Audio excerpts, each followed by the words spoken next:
Oke, kembali lagi di Sok Jadi Pandit. Kali ini gue mau bahas, ini video kedua hari ini gue mau bahas pertandingan Derby Madrid antara Real Madrid berhadapan dengan Atletico Madrid yang berakhir dengan skor 3-1, kemenangan dari Atletico Madrid. Nah, gue sebagai fans Madrid jujur aja gue terima kekalahan. Nggak ada masalah, menurut gue kalah itu hal yang sangat wajar. Cuman yang gue sampai sekarang mungkin agak sesalkan dan mungkin kecewa adalah how Madrid lose the game. Ya, bukan Madrid kalahnya, tapi bagaimana Madrid kalahnya. Karena kembali lagi Ancelotti di pertandingan kali ini benar-benar mengecewakan gue. Benar-benar mengecewakan gue dalam hal apa? Dia mengulangi hal yang sama itu berulang-ulang. Kesalahan yang dia buat itu dia nggak perbaiki. Dia tidak belajar dari kesalahan yang dia buat.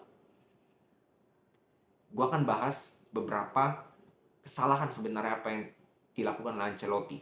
Pertama, soal pemilihan pemain. Pemilihan pemain yang menurut gue lihat formasinya formasi apa itu pohon Natal yang tidak pernah diturunkannya di 6 pertandingan sebelumnya. Tiba-tiba di pertandingan ketujuh lawan ATM, tiba-tiba Bellingham dengan Rodrigo di depan, Modric di belakangnya, Kroos, Valverde dengan Camavinga dimainkan secara bersamaan. Tchouaméni dicadangin, Joselu dicadangin. Padahal kita tahu Real Madrid ini cuma punya satu pemain nomor 9, yaitu Joselu. Sesimpel itu. Mereka nggak ada lagi pemain nomor 9. Itu nggak dimainin. Itu jelas sebuah blunder. Yang kedua, soal pemilihan pemain juga. Kita tahu Atletico itu main seperti apa. Ya, mereka main fisik. Fisiknya gede-gede, badannya gede-gede, tinggi-tinggi. Lu mainin Fran Garcia di belakang. Itu nggak make sense. Dan terbukti kan, dia nggak bisa apa-apa. Duel sering kalah, dan ya ketika crossing pun dia berapa kali juga tidak bisa mengantisipasi. Kenapa tidak mainkan Nacho? Kenapa di pertandingan kemarin lawan Union Berlin lu mainin Nacho, si Ancelotti, bukan Fran Garcia? Justru lebih cocok Fran Garcia karena kita butuh daya ofensif karena Union Berlin akan parkir bus. Nah, justru di pertandingan seperti ini yang tempo tidak akan bertahan sebelum mereka dapat gol. Kenapa lu mainin Fran Garcia? Lu butuh pemain yang kuat dengan duel, yaitu Nacho. Itu untuk susunan pemain, udah salah. Yang kedua,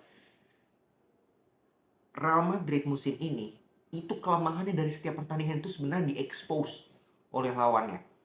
Tapi karena lawannya secara kualitas pemain itu buruk, jadi nggak dihukum dengan fatal. Yaitu apa?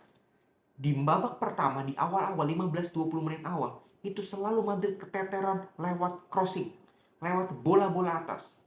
Gue ingat pada saat menghadapi Real Sociedad, 15-20 menit awal dia obok-obok berapa kali Real Sociedad dapat peluang lewat crossing, lewat bola-bola atas, lewat shooting dari jarak jauh. Karena apa? Pemainnya ball watching.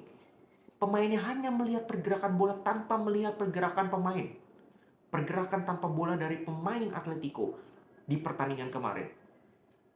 Pertandingan Real Sociedad juga demikian. Hal seperti ini harusnya tidak boleh terjadi berulang-ulang kali. Cukup, karena ada tim analisa. Bisa dong direkap, direview. Oh, kita kesalahannya seperti ini nih pertandingan-pertandingan sebelumnya. Jangan sampai terulang. Terapkan di latihan bagaimana cara mengantisipasi. Oh, defense-nya harus lebih gimana. Atau tutup ruang crossing-nya itu ditutup sehingga mereka tidak bisa crossing. Kan itu hal-hal yang bisa dilakukan. Tapi nampak itu tidak terjadi. Karena gol pertama, gol kedua, gol ketiga ini sama skemanya. Sangat amat menjadikan dan semua dari area kanan. Dan ada peran Valverde juga yang ball watching di sana, tidak melakukan pressing. Gol pertama dia tidak pressing, gol kedua dia tertarik maju sehingga space di belakang Lucas Vazquez begitu lebar mampu dimanfaatkan oleh pemain Atletico. Yang ketiga, Vazquez itu bukan salah Vazquez. Vazquez itu nutup pemain, masuk ikut pemain, ketarik sama pemain Atletico yang masuk ke dalam, yang tidak ada yang jaga. Sehingga space dia itu nggak ada satupun pemain Real Madrid yang melakukan pressing ke sana. Semuanya hanya terpaku dengan bola. Dan ya sangat amat layak kebobolan, sangat amat layak kalah. Sesimpel itu. Dan yang tadi kan yang pertama pergantian pemain, yang kedua evaluasi. Yang ketiga, yang lebih menyedihkannya lagi adalah setelah mereka tertinggal 3-1, masukin Joselu, masukin eh siapa ya?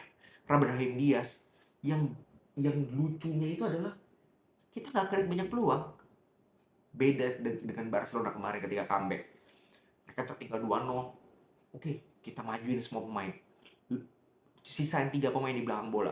Yang lain di kotak penalti. Sehingga Celta Vigo lebih tertekan, kehilangan fokus di menit-menit terakhir kecolongan. Lagi Real Madrid tadi malam, ngapain mereka? Di kotak penalti cuma 2-3 orang. Aduh, mati gue lihat permainan kayak gitu. Gak ada niatan menang. Mutar-mutar di belakang, lebih banyak pemain di belakang bola, udah tahu ketinggalan. You have to create something in the penalty box. Dengan cara apa? Tumpuk banyak pemain dong. Karena Atletico akan parkir bus, dan terbukti parkir bus.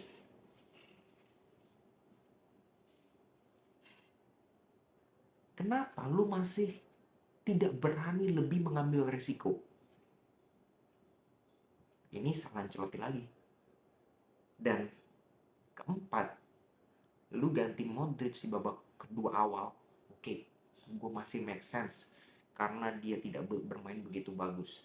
Tapi lu ganti Kroos. Kroos ini one of the best player Real Madrid di lapangan kemarin. Dan lu ganti satu-satunya pemain yang punya kreativitas di tengah, yang bisa membagi bola, yang bisa melakukan shooting jarak jauh dengan akurat, yang bisa melakukan crossing. Gue gak ngerti tujuannya apa.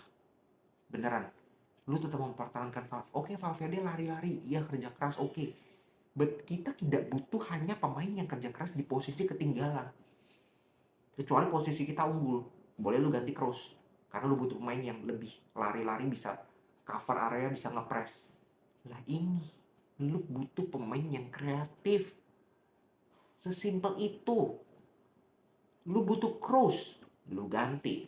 Itu Ancelotti lagi. Jadi ada 4 yang gue lihat ini tidak boleh terjadi. Oh, plus 5. Lu rotasi pemain, it's okay Ancelotti. Lu coba-coba strategi, nggak ada masalah. Itu hak Anda sebagai pelatih. Boleh coba-coba. Loh, permasalahannya adalah lihat dong lawannya. Kalau lawannya Hetafe, lawannya Almeria, gak ada masalah rotasi, gak ada masalah eksperimen, coba aja nggak main striker. Nah ini lawannya ATM, sama kayak 2 musim lalu lawan Barcelona, nggak ada Benzema, absen, nggak mainin striker sama sekali. Ujung-ujungnya apa? Dibantai. Karena eksperimen. Dan satu-satunya hal positif dari Ancelotti, yaitu dia mengakui kesalahan, bahwa ini kesalahan saya. Tapi jangan cuma ngomong, ini kesalahan saya, perbaiki. Jangan mengulangi kesalahan yang sama. Itu kan fungsi dari kesalahan itu, supaya kita belajar dari kesalahan tersebut untuk tidak mengulanginya. Tapi Ancelotti ini terbukti selama ini tidak belajar dari kesalahan. Itu yang buat gue kecewa terhadap Ancelotti. Gue tidak bilang Ancelotti pelatih katrok. Manajer itu tidak hanya kaya taktik, tapi manajemen itu penting. Man management itu penting. Dan Ancelotti cukup bagus soal itu. Tapi soal taktikal memang pas-pasan. Ya, gue harap walaupun ini tahun terakhir Ancelotti, dia bisa tampil maksimal dengan Real Madrid, tidak mengecewakan. Dia bisa memberikan perpisahan yang enak gitu, nggak dipecat di tengah season. Ya, jadi ya semoga ini menjadi tamparan yang sangat fatal untuk Madrid. Semoga di next match mereka bangkit, mereka hajar semua, mereka buktikan bahwa mereka kemarin hanya mendapatkan bad days. Jadi ya kita lihatlah, gue sebagai fans Madrid hanya bisa berharap, hanya bisa menyaksikan next matchnya seperti apa, responnya seperti apa atas kekalahan ini. Jadi ya segitu dulu video kali ini. Salam sepak bola.